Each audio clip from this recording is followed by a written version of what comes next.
સત્રાજીતે પોતાની જે બહેન જે સત્યભામા છે એ સત્યભામા એ ભગવાન દ્વારકાધીશને અર્પણ કર્યા છે, એનું પાણી ગ્રહણ કર્યું. એટલે ભગવાનના જામવતી અને સત્યભામા એમની સાથે વિવાહ થયા છે. એટલે રૂક્ષ્મણી આગલા, રૂક્ષ્મણી, જામવતી અને સત્યભામા, અને એ પછી બીજે 5 પટરાણી સાથે ભગવાન દ્વારકાધીશના વિવાહ થયા છે. અને એ કાલિંદી, સત્યા, મિત્રવિંદ્યા, લક્ષ્મણા અને ભદ્રા, આ 5, 3 આગલી અને 5 આ 5 ને 3 8 એટલે અષ્ટપટરાણી આ મુખ્ય છે. ઘણા લોકો એમ કે ભગવાન 8 પટરાણી આ શું છે? પણ મેં કઈ બાર કહેતે રહેતા હું, કૃષ્ણને સમજવો કઠિન છે. કૃષ્ણાત કિમપી તત્વ અહમ ન જાને. कृष्ण ने समझो कठिन, राम ने अनुसरવો कठिन. इसको कौन समझ पाया है? बाहर थी એવું લાગે કે કૃષ્ણ 8 પટરાણી સાથે નહીં. હમણાં કથા દેખો, એના પછી બીજી કેટલી પટરાણી સાથે વિવાહ કર્યા? 16100. ભૌમાસુર ઉઠાવી ગયો હતો. અને ત્યારે ભગવાન કૃષ્ણ પરમાત્માએ સત્યભામાને સાથે રાખી અને એ પ્રજ્ઞ જ્યોતિષ નામની નગરીમાં જઈ અને એ બધી રાજકન્યાઓને મુક્ત કરી છે. મુક્ત કરી અને પછી બધી ભગવાન દ્વારકાધીશના શ્રી ચરણ પકડી લીધા. પ્રભુ આપ વિવાહ કરો, કારણ કે અમે રાજકન્યાઓ છીએ, અમારું હરણ થયું છે. કયો રાજકુમાર અમારી સાથે વિવાહ કરશે? અને જો આપ એ નહીં કરો તો અમે અન્ન અને જળનો ત્યાગ કરશું.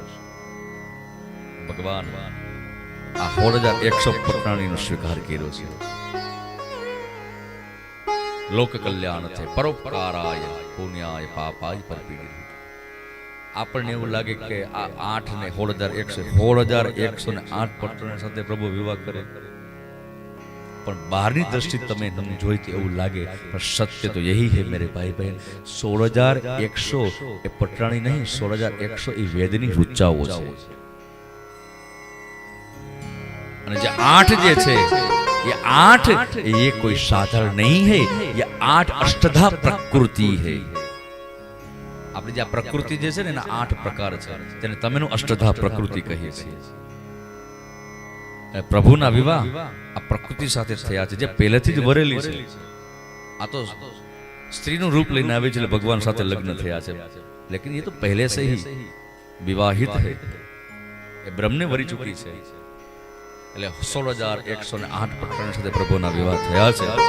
અને ત્યારબાદ સમય આગળ વધે છે. પ્રદ્યુમ્ન મહારાજને અનિરુદ્ધ થયા, અને અનિરુદ્ધના વિવાહ એ રોચના સાથે થયા છે.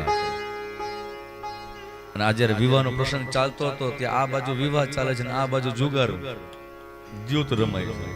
અને દ્યુતમાં રૂકમય અને બલદેવજી મહારાજ સામે સામે બેઠા છે. અને બધા દાવ બલદેવજી જીતે, છતાં રૂકમય એમ કે હું જીતો. આ તો શેષ શરીર લાલ થયું અને હળનું અનુસંધાન કરી પ્રગટ કરી અને માથું ઉતારી લીધું. વિવાહનો પ્રસંગ માતમમાં પરિવર્તિત થઈ ગયો. કારણ કે રૂક્ષ્મણીનો ભાઈ અને એને મારી નાખ્યો.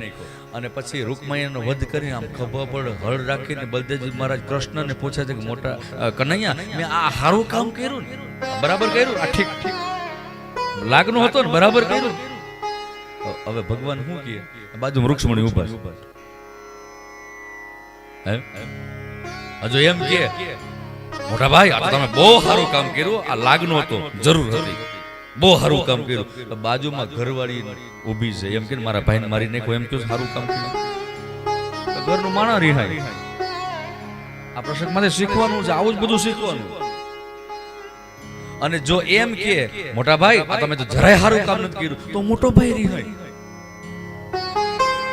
હવે શું કરવું? આ કૃષ્ણ પરમાત્માએ આ પ્રેરણા આપી છે. એટલે ભગવાને હા પણ ન કહી અને ના પણ ન કહી, ભગવાન મૌન રહ્યા છે. એટલે આ પ્રસંગમાં શીખવાનું પડે છે, શીખવું પડે. ઘણા લોકો એમ કે બોલે ના બોર વેચાય. આવી કહેવત છે, ખબર નહીં કોને કાઢી છે, હું તો હજી ગોતું છું, હજી મળ્યો નથી. અને ઘણા લોકો એમ કે ન બોલે એમાં 9 ગુણ, પાછું આમે એમ કે બોલે નહીં બોર વેચે, ન બોલે એમાં 9 ગુણ. હવે આમાં સાચું માનવું લ્યો કે બોલવું કે ન બોલવું, એટલે આપણા મહાપુરુષો સમજાવે છે કે જ્યાં જરૂર પડે ને ત્યાં આગળ આવીને બોલો, એમ સમજાવે છે. જ્યાં જરૂર નથી ત્યાં મૌન રહો, ત્યાં મૌન રહો. ક્યાં બોલવું અને ક્યાં ન બોલવું આ બહુ મોટી સમજ છે, આ સેન્સ છે, જેને તમે કોમન સેન્સ કહીએ છીએ. આ બહુ આપણા મહાપુરુષો સમજાવે છે. જ્યારે ભારતના સંતો તપસ્વીઓ જ્યારે પ્રવચન આપતા હોય, જ્યારે જ્ઞાન આપતા હોય, ઉપદેશ આપતા હોય, વિનંતી પણ કરતા હોય, ત્યારે જ્ઞાન એ જ્યારે એ પીરસાઈ રહ્યું હોય ને ત્યારે મૌન રહેવું. ક્યાં મૌન રહેવું ક્યાં ન રહેવું આજે પ્રસંગો શીખવા મળે છે. ભગવાન બિલકુલ મૌન રહ્યા, કારણ હા પડે મોટા ભાઈ સારું કામ કર્યું એમ કહે તો રૂક્ષ્મણી રિહાય, ના કહે તો મોટો ભાઈ રિહાય. આ ન કરાય, એટલે મૌન થઈ જવું.